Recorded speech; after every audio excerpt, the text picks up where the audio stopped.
Welcome to the Slop Temple. We pray this video helps. You start by opening the file you want to wrap, then open the command palette with Ctrl plus Shift plus P.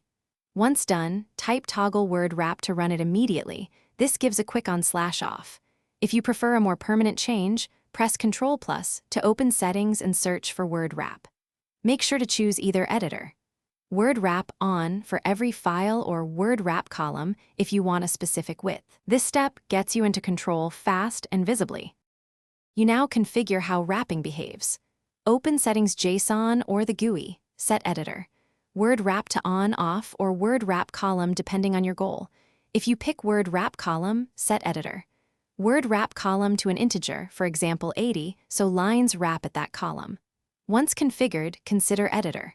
Word wrap minified true if you often edit minified files. This forces wrap there too. Make sure to save settings and reload the file so the new rules apply consistently across your workspace.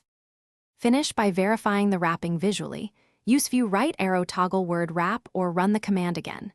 If you don't see changes, reload the window via Ctrl plus Shift plus P and reload window to clear UI state.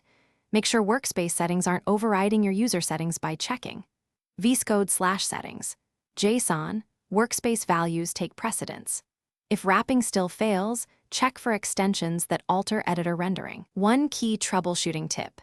Confirm the file language mode isn't imposing a formatter that rewrites. Thanks for watching. Consider subscribing if we helped you.